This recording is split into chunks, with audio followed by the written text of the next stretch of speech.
What's good? How y'all doing this evening? Welcome back to another episode of the Don's Favorite here on Forever I Love Atlanta Sports Podcast. It's your boy, the Don. I'm here to talk about the Kansas City Chiefs versus the Cleveland Brown game this weekend. All right. And I brought two guys on, each from the respectfully teams. I brought my guy back on, Ron Kopp. He was on earlier this season talking about Eric Bieniemy. How you doing today, Ron? Let everybody know who you are, where they can find you. I'm good. I'm a writer at arrowheadpride.com. We're an SB Nation site covering the Chiefs.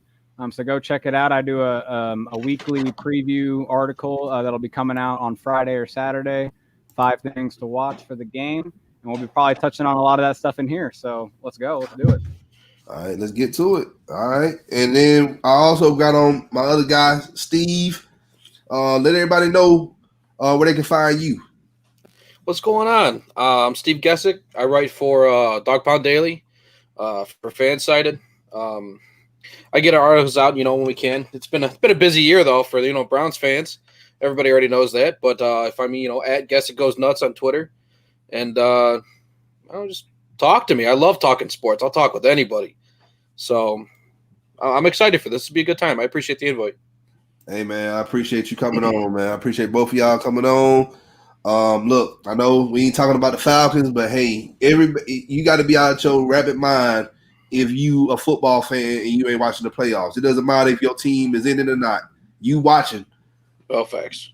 You watching. So this is why we doing the show. So appreciate y'all coming on. If you're new to the channel, you already know what to do.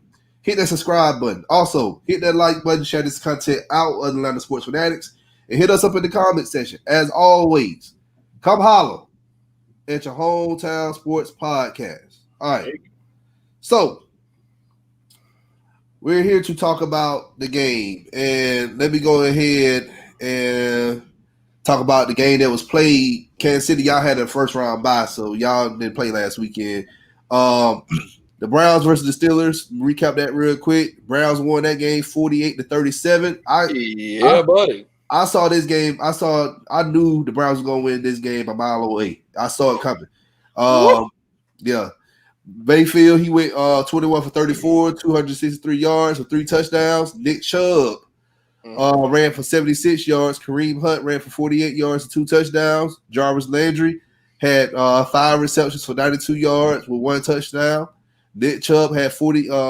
Nick Chubb ran carried the ball 40 times. Well, he had 4 receptions, 69 yards, and he had a receiving touchdown. Austin Hooper, former Atlanta Falcon, had 7 receptions for 46 yards with 1 touchdown.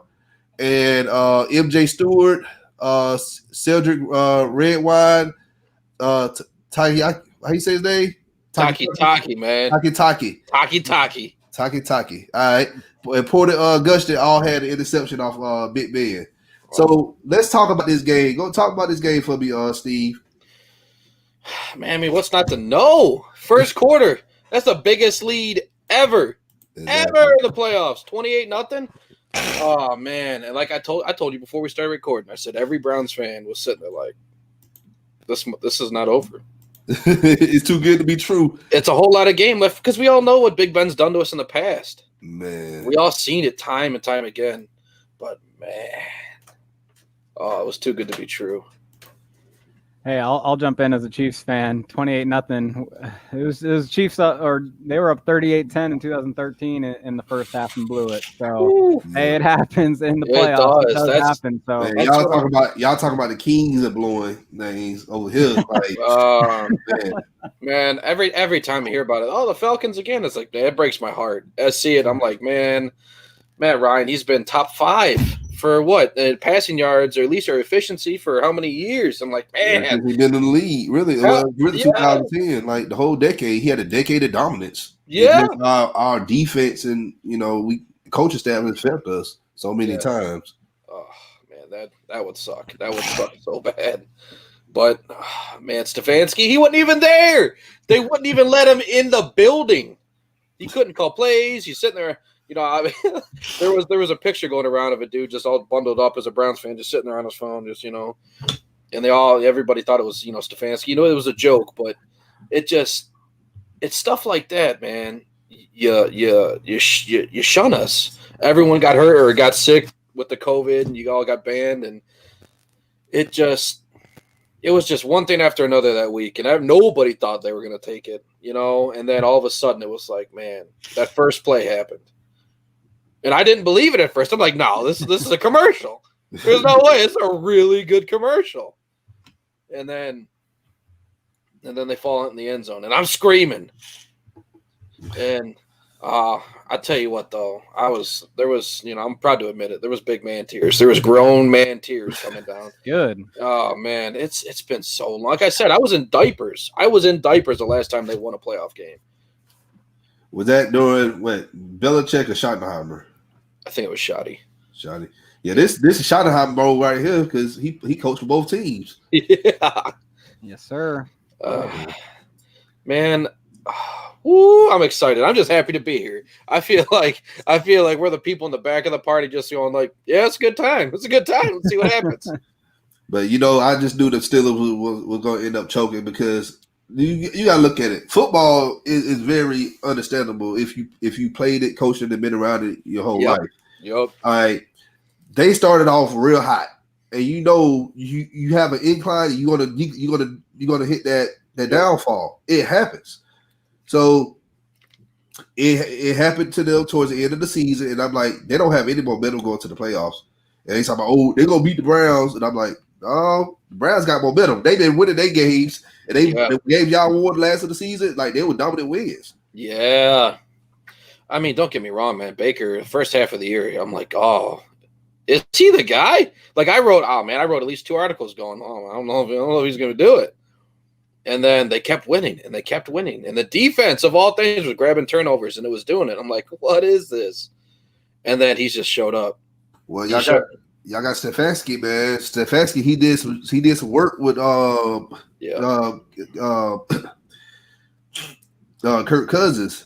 So if he can do that, Kirk Cousins, and I feel like Mayfield's a higher talent than him. Then I knew Mayfield was gonna be all right. Then you got weapons. Then y'all brought in also Hooper. Y'all brought in Kareem Hunt.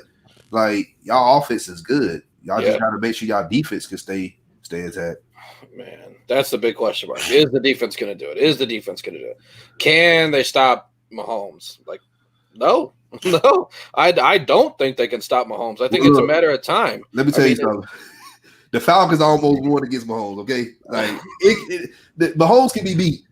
It's just the Falcons. Just, I don't know. We almost won that game. It just, it is what it is at that point. I'm like, yeah, well, it would have been good to go out, with a bang, saying, hey, well, at least we beat the Super Bowl champs, and we ain't beat Kansas City since 2012, I believe. Ooh. Yeah, we're gonna play each other 4 years. We're gonna play each other every 4 years. So, but still, that's a long stretch. Yeah. So yeah, hey, I'll chime in and say something about that Falcons game. I think one aspect of the game may be a little blueprint for the Browns a little bit. Just the fact that they were able to rush and get pressure on Mahomes without blitzing. They were really because of Grady Jarrett. Grady Jarrett was tearing up our interior offensive line that game, getting in Mahomes' face the entire game. And so I think if the Browns can find a similar way to get pressure without blitzing, they have Myles Garrett, one of the best pass rushers in the entire league. Yeah. That helps a lot. I mean, when you blitz Mahomes, you're kind of helping him out. I mean, you're putting less people in coverage. He knows where to go with the ball. Andy's smart enough to teach him up on where to go when there's a bunch of blitzers coming. So if you can get pressure without blitzing, that's a long way to go and stopping Mahomes. I'll say that. Man, I'm hoping for that. I'm hoping Sheldon Richardson can blow that middle up. And I know Garrett, he can flex to the middle. He flexes, down in there, and he'll play. He'll take some guys. But who they got? They got starting what? They got Claiborne on the other end, and then they got Gustin coming in and out. So it'll be up in the air. I hope they can get some kind of pressure. But like you said, man, if you blitz them, you're just shooting yourself in the foot. Yeah. It's just too many weapons. Like, you got to cover everybody. Yeah, and I did notice one, not a positive note for the Browns. The fact that they weren't able to get a single sack on Roethlisberger, even though he dropped back 68 times last week. And they only had, and according to PFF, they only got one quarterback hit on him too. 68 dropbacks. You think there'd be a little more production? That is not, a great sign for. He threw 4 picks. He threw 4 picks though, and then he had a strip sack. So the fumble was messed up. That wasn't a strip sack, but it was a fumble because of the bad snap. But if you throw 4 picks in the game, man, that's hard to come. That can be hard to come back on. Yeah, I mean, just show. But like you're saying, man, if they're not going to have that level of production, Mahomes is going to sit back there and just be happy. He'll break out and he'll just bomb it. I like Carl Joseph. I like him a lot, actually. But he's just kind of like a smaller linebacker. I wouldn't want to go against him, coming across the middle. That'd be like just dig a hole now and bury me because I'm a dead man. But I like Sheldrick Redwine. I'm actually a huge Miami fan. So when they drafted him, I was happy about that. But he's still showing lacking skills. He needs to really come into it. I think this experience will help him in the next year. But Tyreek Hill is not someone you're trying to just, we're just going to toss him out there and you can gain some experience. Dude's got a rocket attached to his ass. Yeah, the man, honest to God, whether you like him or not for his off-field stuff, the man can ball, and that's what you got to respect it. And Travis Kelce is just going to absolutely destroy this defense.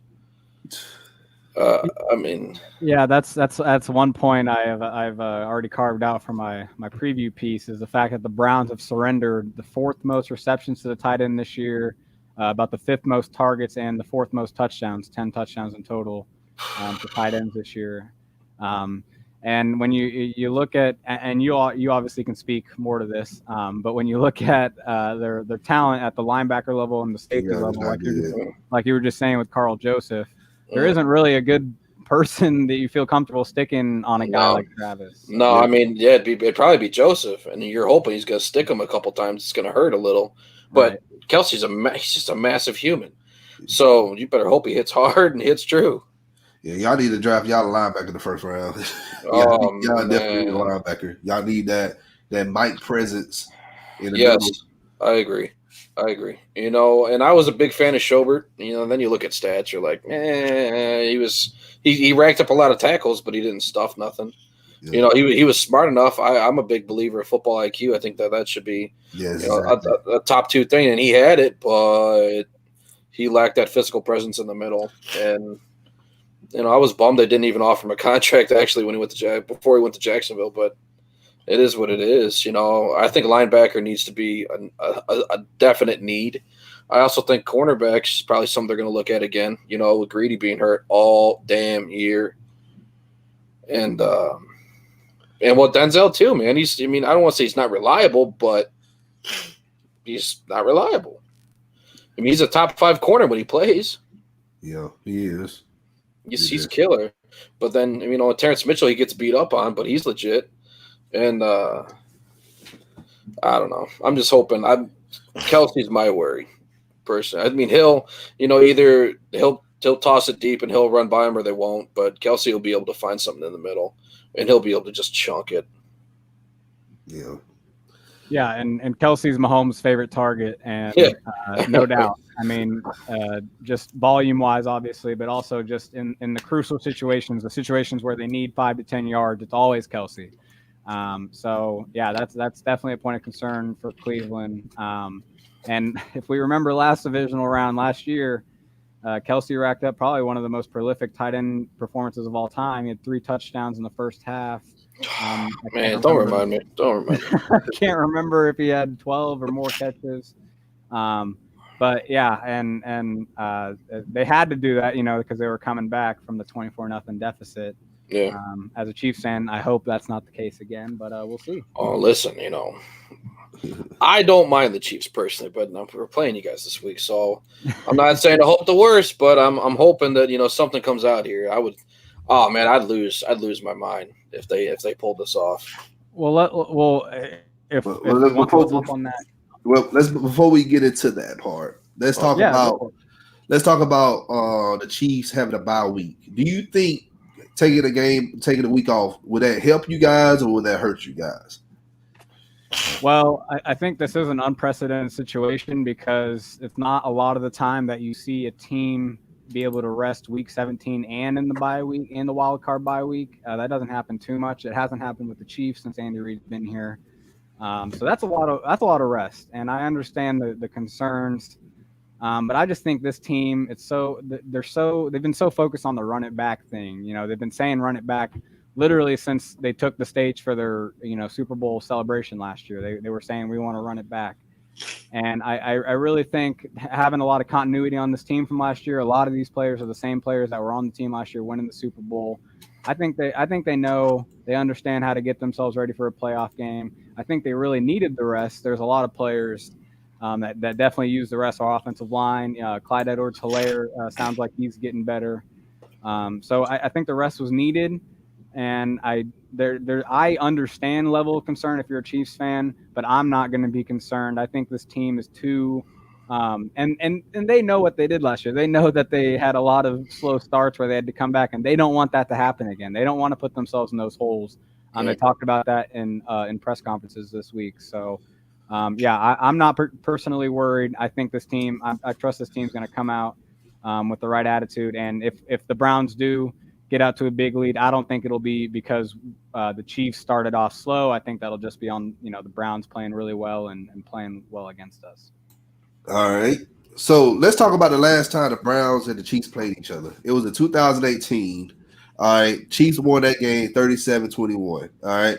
Now, let's look how both quarterbacks played in that game. Mahomes went 23 for 32 with 375 yards, threw 3 touchdowns and 1 interception. Mayfield, he went 29 for 42 with 297 yards, 2 touchdowns and an interception.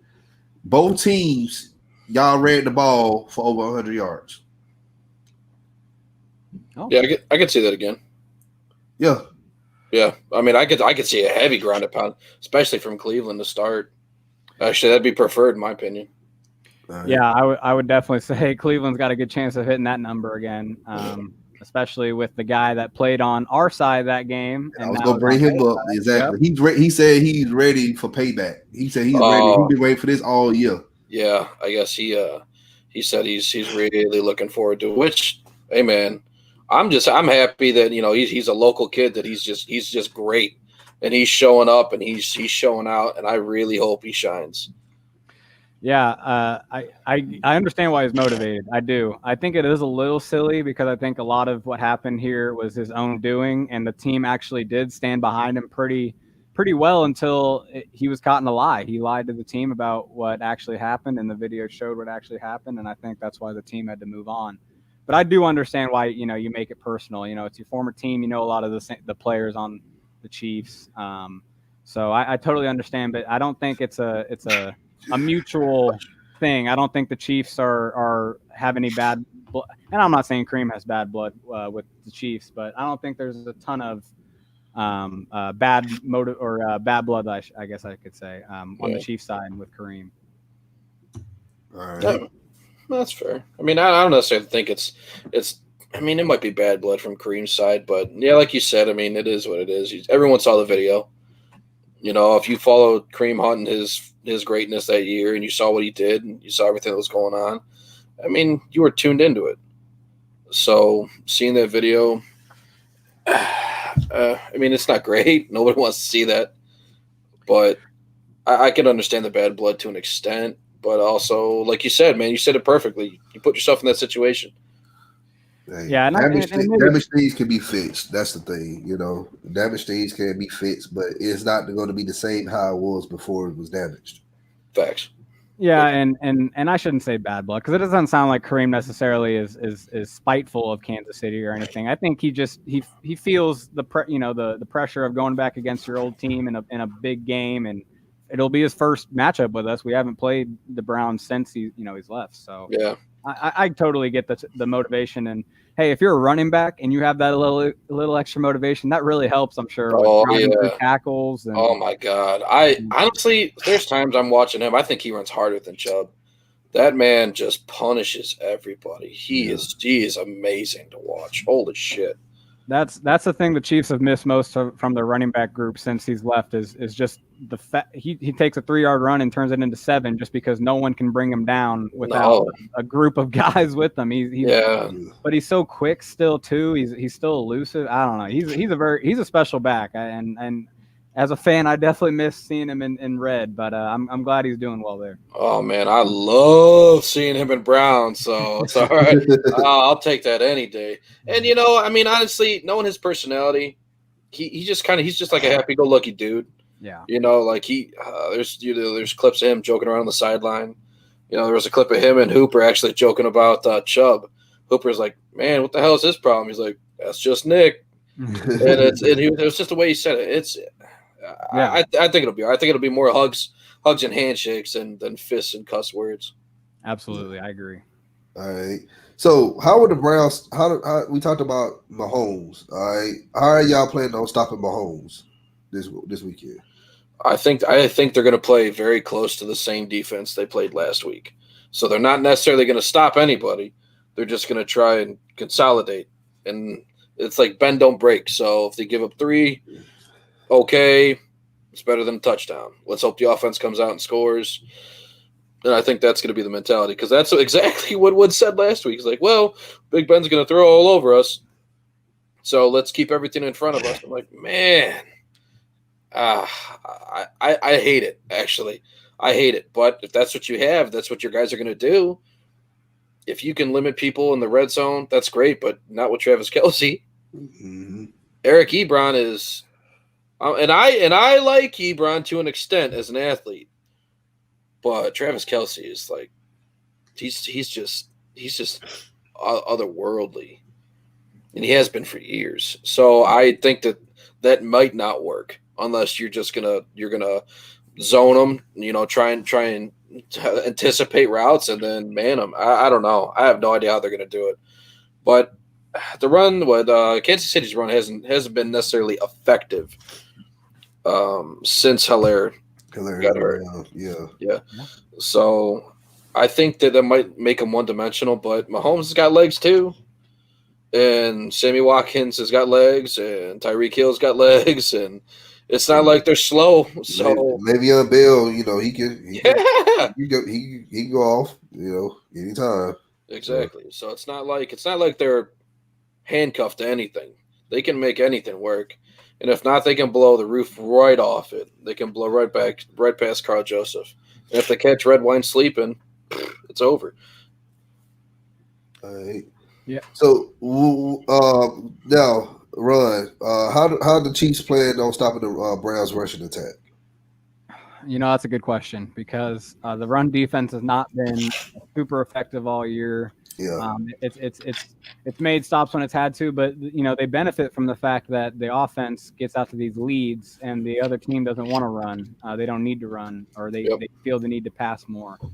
So if the Browns do happen to when it's in a neutral game situation, towards the beginning of the game, or if they do have a lead and they do feel comfortable running it, the Chiefs, what they're going to have to do is sounds weird, but kind of sacrifice Chris Jones a little bit.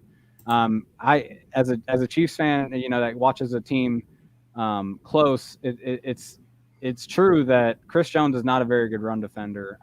He's above average probably, but he also has this tendency to kind of shoot a gap, just get in the backfield and not really know what to do from there, or shoot the gap and over pursue the running back that's running, into the gap he just, was supposed to handle and didn't. So I think the best way for the Chiefs to do it is to maybe have Jones sit a little more and play. Derek Notty's the starting defensive tackle, but guys like Mike Pennell or the other defensive tackles we have that are more run stuffers than Chris Jones. Because the thing is, the Chiefs need to protect their linebackers. The linebacker is by far the most questionable group coming into the playoffs. Anthony Hitchens, our starting Mike linebacker, hasn't played since December 20th because of COVID.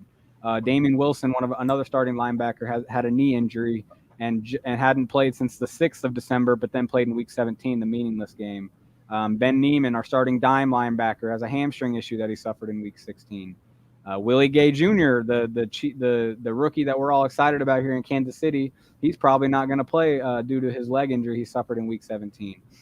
So the linebacker group is really questionable right now, and if the Chiefs can't help them out by getting a really good push up front on the defensive line, it's going to be a really long day for the linebackers trying to tackle Chubb and Kareem Hunt, who we've already kind of talked about. But those two are probably two of the hardest running backs in the NFL to tackle, just in general. And so if these linebackers are unhealthy, man, that's the one place where I'm really, that's really worrisome as a Chiefs fan. All right. So let's go ahead and get to the injury report. Started with the Chiefs injury report. Y'all got Rashad Felton out. Willie Gay, he's out. He did not participate. Sammy Watkins did not participate. Clyde Edwards-Helaire, he was limited this week. Dia Yelder, limited. Le'Veon Bell, he participated. Mike Reimers, he participated. Ben Neiman, he had a hamstring. He fully participated. Derek Nani, he has a knee issue and he fully participated. DeMarcus Robinson, he fully participated. And Amari Watts, concussion, he fully participated. Well, these injuries, you mentioned Willie Gay, Sammy Watkins, that's a huge one right there. Are these injuries going to pretty much hinder you guys going into the game? Well, since I just talked on the linebackers, I'll just make sure I've hit on the other positions. But the problem with Clyde Edwards-Helaire is he was a limited participant on Wednesday and got downgraded to a do not participate on Thursday, which that's not a good sign for him playing this week. And that's a big deal. The Le'Veon Bell is, he has the name. He's the former All-Pro running back, but he's definitely not as explosive. Doesn't have as much juice as he used to. And Clyde Edwards-Helaire does have that juice when you need to burst through a small seam that's not going to be there for a while. The Chiefs really do miss Clyde Edwards-Helaire. That's a big deal. I know people love to say running backs don't matter, but that's a big deal not having him. And then I'll just touch on the fact that Sammy Watkins, that's not a good sign. We all kind of expected him to be ready to go for Sunday. Me too. I know, and do not participate 2 days in a row is really not a good sign. And if he can't go, that is a huge deal because if you've watched the playoffs in the past 2 years with the Chiefs, he's been a huge part of their playoff game plan because teams like to take away Tyreek and Travis, obviously. And if he's not there, then it's going to be there's reason to be optimistic if you're a Browns fan on defense if Sammy's not there. All right. Let's look at the Browns injury report. Y'all got Jack Conklin. He did not participate. B.J. Goodson, he did not participate. David Njoku, he did not participate. Myles Garrett, he was limited this week. Sheldon Richardson, he was limited. Wyatt Teller, he was limited. C.J. Treader, he has a knee issue. He was limited this week. Dearness Johnson, he fully participated. Malcolm Smith fully participated, and Jarvis Landry fully participated. Do you think, Steve, any of these injuries going to hinder you guys going into the game this weekend? I mean, I'm looking at it. So I pulled it up real quick when you brought it up. So we got 3 starting linemen. Yeah. Starting linemen on what you could argue is the best offensive line in the league that are either did not practice or limited. So, yeah, that's a big problem. Teller and Shredder. Teller, you can argue, is the most improved offensive lineman in the NFL this year. You talk about Wyatt? Wyatt Teller, yeah. Oh, yes, yeah, man. I love the film I saw this guy. Yeah. Oh, my God. The dude's a mauler. I love it. I love watching him do work. Especially in the run game. Oof. Oh, my God. He just engulfs you. I love it. But seeing Treader on there, that hurts. Conklin's still not participating. I mean, you could almost count him out. I mean, you could pretty much roll the dice on it, but I'd say you're coming up snake eyes. So that's not great. So you're going to have a backup at tackle. You're going to have a question mark at guard if Teller doesn't go. Myles Garrett being limited, that sucks.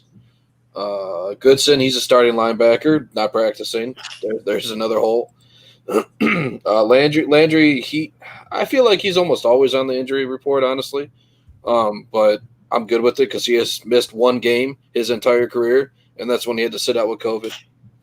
Njoku not practicing at all. That kind of sucks because he gives a lot of athleticism at the tight end spot, and he also splits out wide for matchups.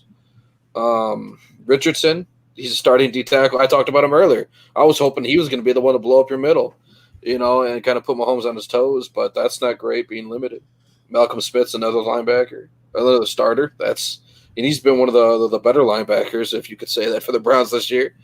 And then Carlson, he's like a fourth string tight end. He's more of a special teams guy, but at least he's starting to get better, with limited today, and coming off of nothing yesterday. So, but no, that's concerning. You got 3 starting linemen on there those are big holes that I don't know if they can fill right now this late in the year. So let's hope. Exactly. All right. Now, want to talk about poaching, staff poaching.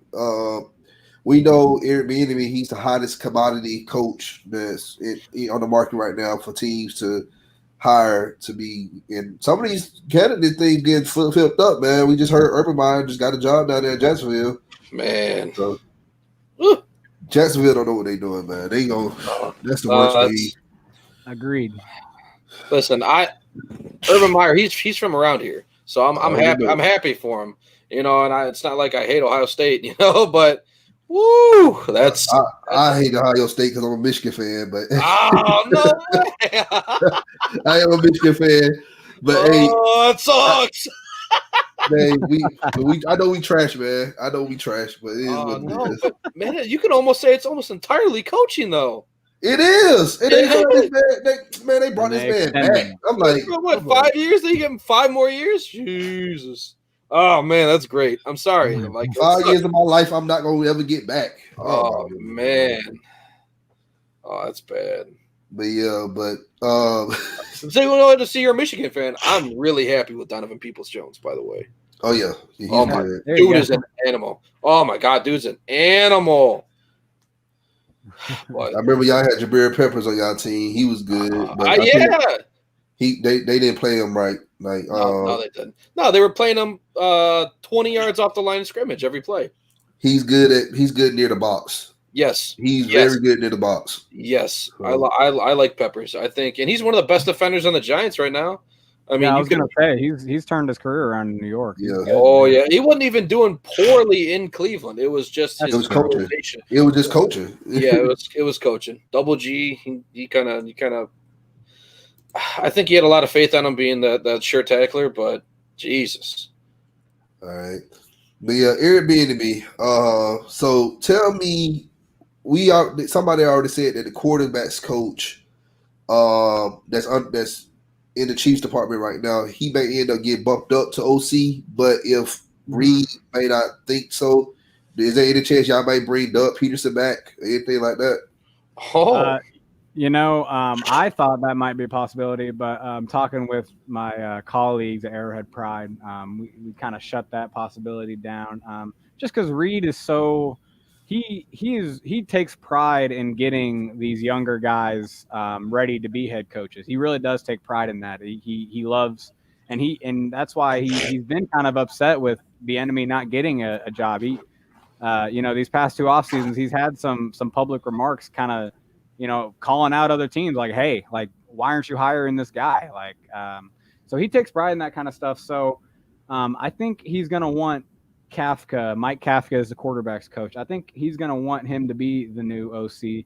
But the crazy part is Kafka is all of a sudden a head coach candidate. And in Vegas, actually, the Eagles, according to Vegas lines, the Eagles, the favorites to land the Eagles job, it was a tie between Bieniemy and Kafka, which I don't get that. I mean, you'd think Bieniemy you just got rid of a Reed disciple.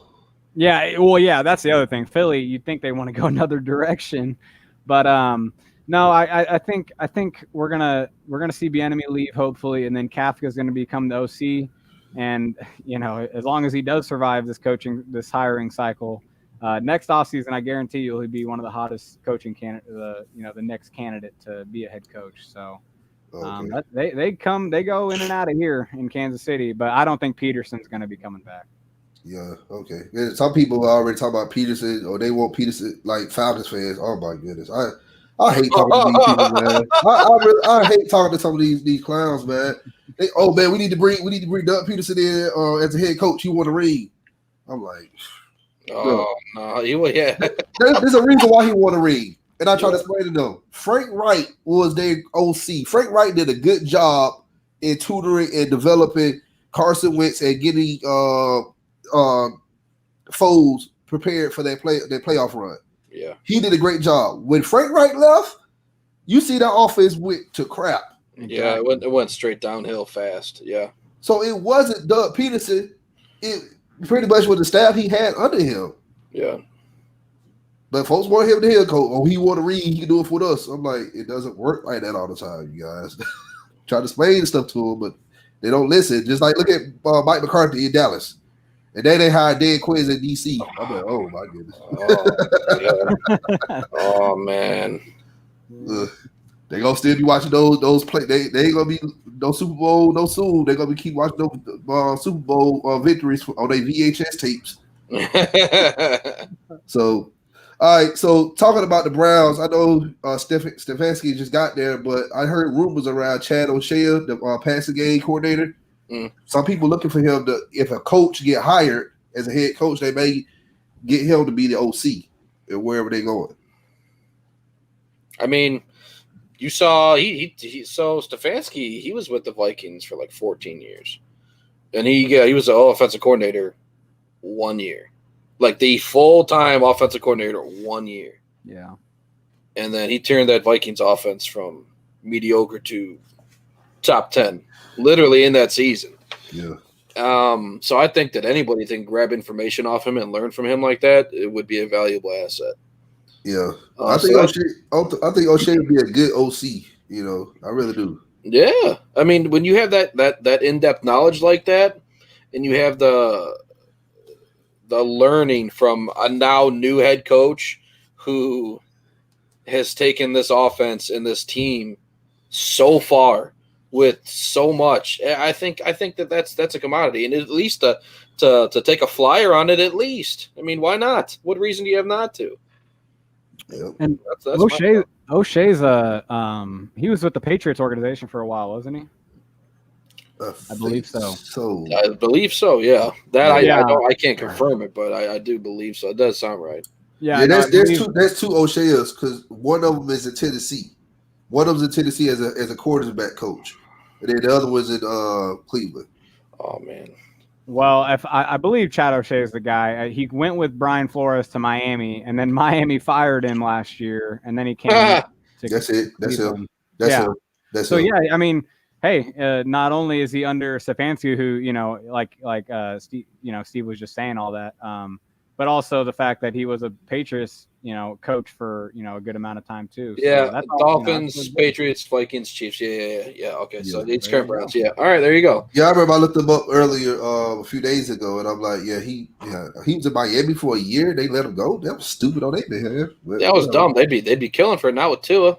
Exactly. Well, yeah, they brought in Chan Gailey, the 70-year-old Chan Gailey, and fired him after a year. Man, listen.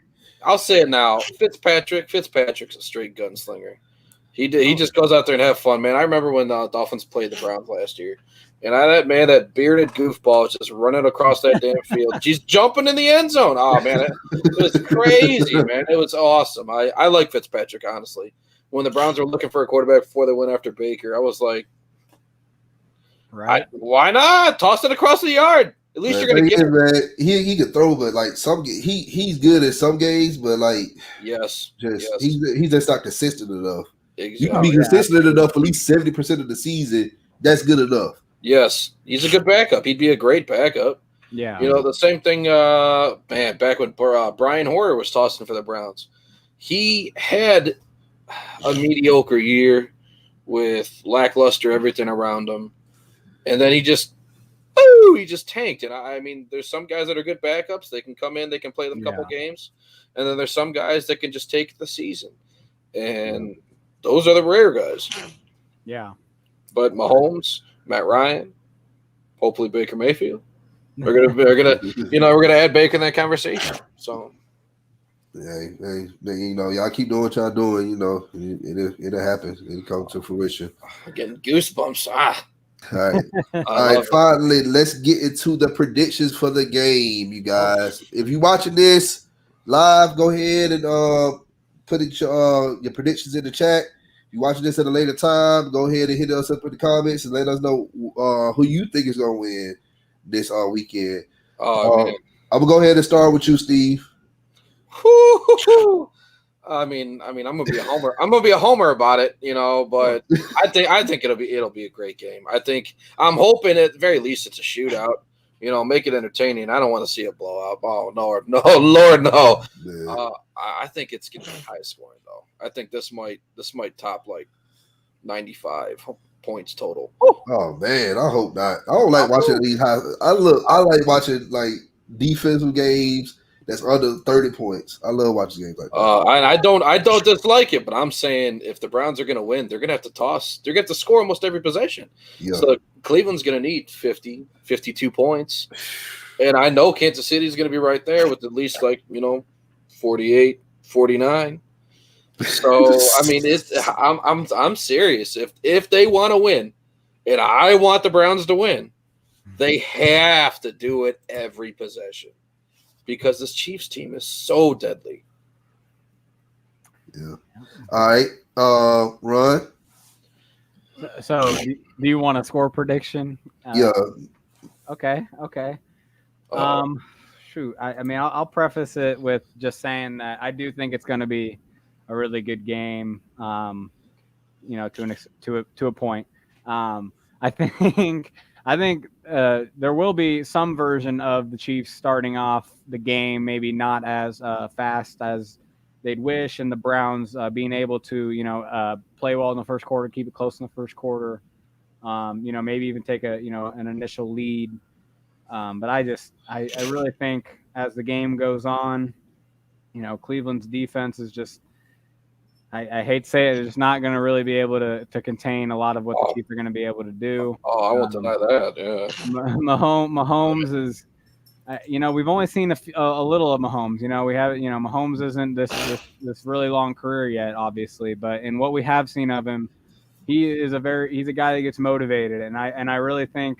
Motivated a lot. He's kind of Baker's is kind of a similar way where they're list takers. They have a list of who's said the wrong thing about him. They're checking him off. Yeah, exactly. And I think Baker's I think Baker's energy was all put into last week. I'm not saying they're going to come out flat or anything, but last week was a little bit of a Super Bowl for the Browns, and I think it was exactly. And I think this week.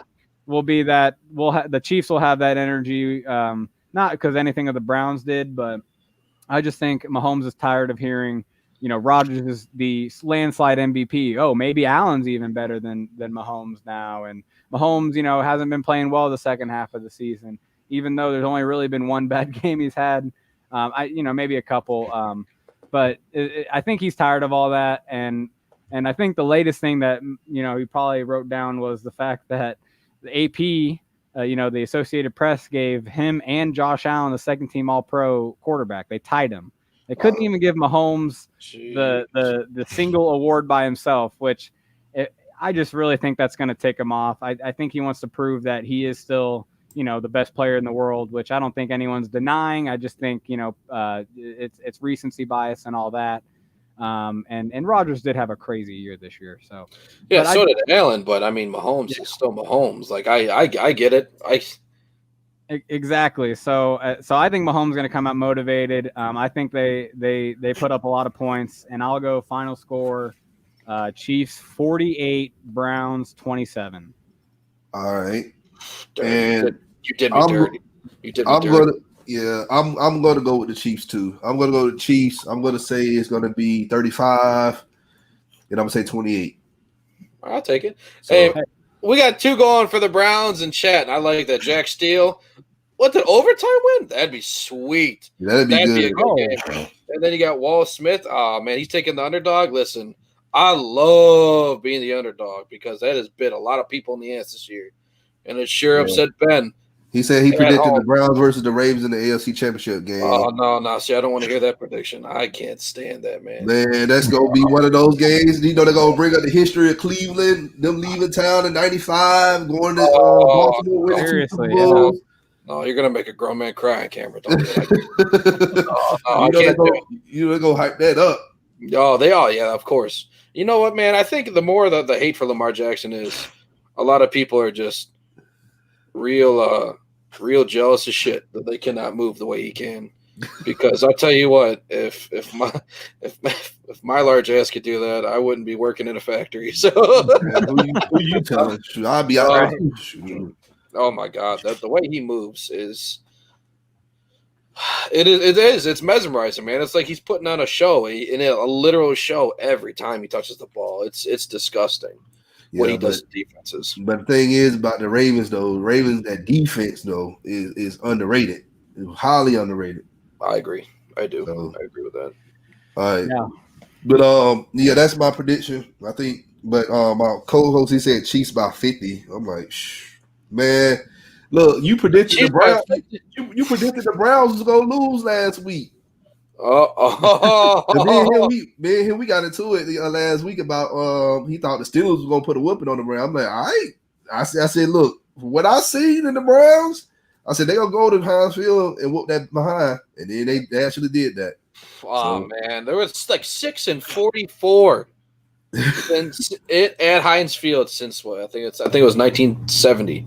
I'm like, oh, my God, 6-44. yeah. Wasn't that Big Ben's first loss to Cleveland at home or something like that? Or it was something crazy. It was something or something, or it was like Cleveland's first win at Pittsburgh since Big Ben. What the fluke? You call that a fluke? Don't do that. Oh no. Yeah, I don't think that was a fluke, man. They came in there, man. That ain't no fluke. That was a win. Listen, that fighting words. I mean, yeah, it is. I mean, at least that last pick, man. Taki took 2 steps, and he was like, "That's the game." Yeah, you get 4 interceptions on a future Hall of Fame quarterback. Yeah, I mean, there's no denying that. Don't get me wrong. I mean, he's an Ohio guy too. It kills me. It hurts inside. But he's destroyed this team for how many years has he been in the league? Like 16 or something. Yeah, something gross. He's killed this team twice a year. He's got 32 wins himself or something like. I mean, it's crazy. Yeah, and it just felt so good. It felt so good watching him cry, and I know that's real little of me to say, but it's just yes. Man, the call. Yeah, Wallace said that wasn't a fluke neither. Like, said 2 of those interceptions should have been caught by the wide receiver. Well, that's facts. I'll give you that, but that was a whole lot of Baker last season too. So, listen, I fully agree. But you had some like practice squad corners catching those picks. So listen, and you know what? I will say this. I like MJ Stewart. I like him a lot. I think he's got a lot of spunk. He's got a lot of tenacity in him, and I think he's going to make something. I mean, he was everywhere. I mean, granted they were picking on him a little, but even coming up, you stripping balls. I mean, I really like what I saw from him. Even if he's going to be a depth piece, stepping into a game like that with no practice. I mean, the team up until today was their first practice. They have 2 total practices in a month. That's crazy. That is crazy. That is crazy. At a professional level like this, and you're expected to perform, I think that's insane. But they did it. They shocked. All right. Well, that's the predictions, you guys. We're gonna do one more question before the end of the show. Y'all was friendly with each other. I respect that. I thought y'all were gonna be at each other's heads. Oh, man. It's that Midwest hospitality. We both got it. Yeah. Oh, absolutely. But I'm about to ask y'all a question that's gonna pretty much make y'all upset. Hopefully. Oh no. All right. Corned beef, or barbecue? Oh shit. Barbecue. What kind of question? I don't know, man. I got 2 Irish flags behind me, so that's I don't know. See, Cleveland is known for corned beef. They are. I mean, Slimans is killer, man. Slimans is banging corned beef, and I do love Slimans. However, I had barbecue for my wedding, so how you pull that off? Man, there's a place around here called Mission Barbecue, And I'm saying your wife, how she pulled it? How she agree to that? she wanted it. Oh She man, come on! Like I said, Mama, you want to wear white and then have barbecue? Yes, yep, she did it. man, And she didn't mess on herself either, so it was a good time. Man, look, I'm divorced, but like, I asked for that. I asked for barbecue. Man, do you think I got it? Nope. Oh man, see, barbecue would have been good. Ah man, have you ever been to Kansas City? I have not. You need to go to Kansas City. You ain't trying no barbecue until you go to Arthur Bryant's, Gates, Oklahoma Joe's, or Joe. They call it Joe's KC now. Fiorella's. Yep. I went to school up there in Missouri. Oh, all right. And like I always took a train. I was a broke kid from Atlanta, so I just took a train. Trains back then, you can get on a train to Kansas City for like $20. So every weekend, I just anytime I had a little money in my pocket, I just drove the train up there, just ate for a day, caught the train back to Jefferson City. That's awesome. I bet it was worth it. I bet it sure was. Man, it was. Oh, I won't deny. No barbecue. We'll go. Shoot. She was talking about taking a trip. Let's go. Well, King's ran. He said beef, so he want both. Oh, that's right. He want both. Well, brisket. Hey, I know some people think barbecue just pork, but no, you got brisket and you got things of that nature. You got chicken. So. Oh yeah, and if you're here in Kansas City, I mean, there's every single kind of barbecue you can. Y'all barbecue everything. Yeah, no, seriously, and there's not. You can't even go to all the barbecue restaurants anymore. There's just so many good ones now. You can't hit them all anymore. You named them. You named all the good ones though. You named all the goats. So. But them lines be so long out lines be wrapped around the corner. I'm telling you. Yeah, seriously. So once again, thank y'all for coming on. One more time, Ron. Let everybody know where they can find you. Yeah, Twitter at Ron_Kopp, KOPP. I write for ArrowheadPride.com. Check it out. Get ready for this Sunday's game. All right. Steve, one more time, let everybody know where they can find you. Oh, yeah, I'm on Twitter at Gessic Goes Nuts. There you go. Writing Brown stuff, talking a little bit everyday stuff, but I love sports. Reach out. All right. Thank you so much for coming on. And everybody watching live, appreciate y'all watching live. You can watch the NFC matchup on Rams versus Packers later on tonight. I think that show will be around 9:00 p.m. On King's Realm. On King, he will be moderating that game. So go check him out in an hour or not. So go get you something to eat. Take a bathroom break, do what you got to do, and then head over there. All right. If you're watching this at a later time, let us know what your thoughts on the game. Give us predictions and all that. You already know we'll reply back and like your comments. If you say something intelligent. If you come in here trolling and saying Falcons suck and stuff like that, I'm just gonna pass right on you. So, if you're new to the channel, you already know what to do. Hit that subscribe button, hit that like button, share this content out with other Atlanta sports fanatics, and hit us up in the comment section. As always, come holler at your hometown sports podcast. Jack, you say you from Baltimore, so you prefer the chicken box. I thought Baltimore was known for like crabs and lobsters and stuff like that. Yeah. Yeah. Yeah, it shows how much time I spent around there, though. Yeah, I thought it was known for that, but hey, I ain't never been to Baltimore, so I need to go. I plan on traveling more on the East Coast. Only city I've been to was New York a couple of times, and that was it. And I've been to DC too, but DC don't really count. So that's more of a month, like you going to a museum or anything. Yeah.